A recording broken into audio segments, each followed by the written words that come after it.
Massey & Associates. You gotta get Kary.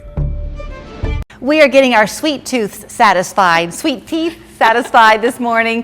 Kary Favish is back. She's the Crosby Baker, and she's an extraordinary talent. So good to see you. Nice to be here. You know, every time you're here, you always bring something that's seasonal, and spring is always something to look forward to. But when you left at Valentine's Day, you couldn't wait to come back and talk about these cute cupcakes you were making. Even you are falling in love with these. I am. I only make them once a year. Yeah. And that's only at Easter. And everybody just loves them because they're so cute. I'm going to tip one. I'm just going to reach in so people can see. You call them? They're the Bunny Butts cupcake. Okay, so let me tell you this about Kary's cupcakes. Think about the last time you made a batch at home. And you could probably pick one up and it was super light.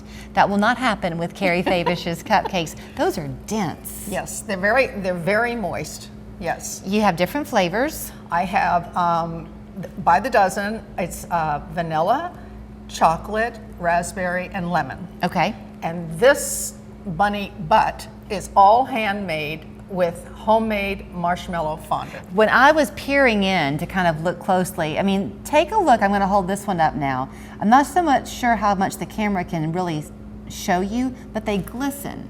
Yes, That's like a sugar coating that you put on, or is that the fondant? This is the fondant, but this is actually rolled in sparkling sugar just to give the tail a little bit more emphasis. So these darling little feet that we're looking at, that's fondant? It's all fondant. And the little pink toes? Yep, all of it. all done by hand. Kary, are you an excellent writer? Is your penmanship immaculate?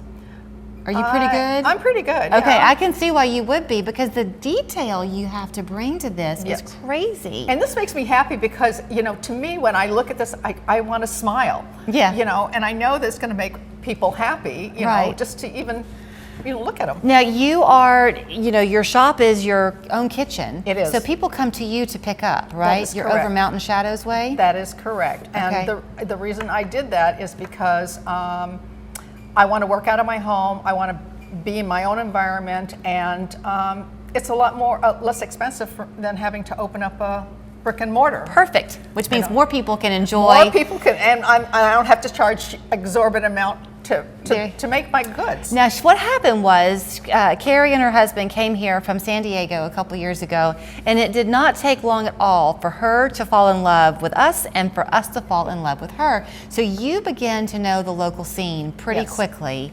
You are also very excited about this pie, and you've got a story behind it. I do. As we said, I came from San Diego 2 years ago and built up a private clientele. And about 6 months ago, I had a client call me and said, I'd like you, could you make me a amaretto cream pie? And I said, yeah, okay. She said, you know, like the one from the Mount Vernon restaurant. And I said, I have no idea what you're talking about.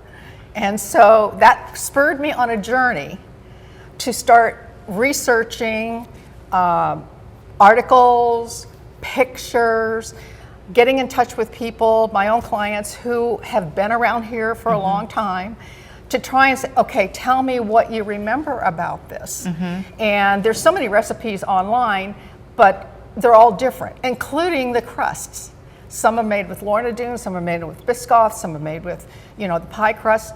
So after probably about 10 or 12 different tries and a lot in the trash, I came up with this. And everybody that has tasted it said, that's the pie they remember. So it's kind of like one of those, you know, you're from Chattanooga if things. If you remember eating at the Mount Vernon restaurant, then you can claim to be a true Chattanoogan. And yes, they were very famous for this amaretto cream pie. They were, and also I understand for their fried chicken. Yes. And what I did is when I researched it, I found out that they were actually opened in 1955. They closed December 23rd, 2017, and due to family illness. And that they had been in business for 63 years. Isn't that amazing? It's, and they were one of the old restaurants that were open in the mid-20th century, that when they finally closed, they were one of the last ones, or were the last ones of those original restaurants that opened. And still the family. Right, right. So let's talk about this pie. I know you can't give away your trade secrets, but I'm going to turn it to the side. It's a wonder to behold.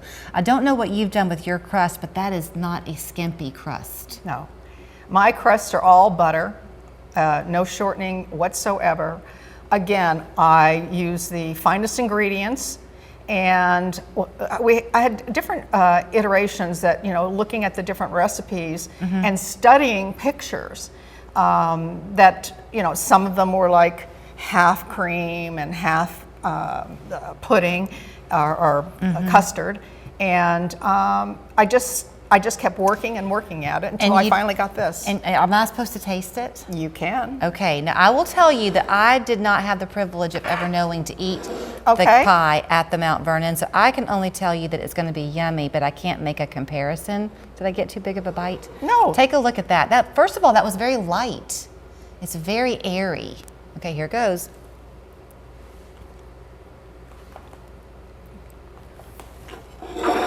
Yum. That is some kind of good. Now, can people order that from you too? I'm revealing it here today. It will be on my website, as well as these will be on my website. And as soon as I go home, I'll put it on my website. This is going to be the kind of thing. Remember those days where you would sneak into the kitchen and you would pretend that if nobody saw you eating the extra piece, then it didn't count? That's going to be this pie. Yes. Oh, And Kary. this is made with amaretto, but you can also make it with non-alcoholic. You can use amaretto extract. Well, it is absolutely delicious. Let me show you where you can find her. She focused on Easter this morning, but maybe you have a Mother's Day event coming up, a baby shower or bridal shower, or just you want something yummy. The place to go is thecrosbybaker.com. There is her phone number as well and her email. Thank you. Thank you so much. Love having you. Happy Easter. Happy Easter.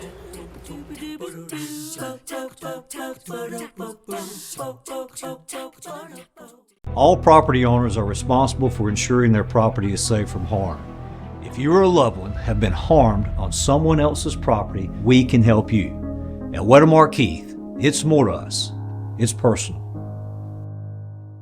The itch and rash of moderate to severe eczema disrupts my skin night and day. Despite treatment, it's still not under control. But now I have Rinvoq. Rinvoq is a once-daily pill that reduces the itch and helps clear the rash.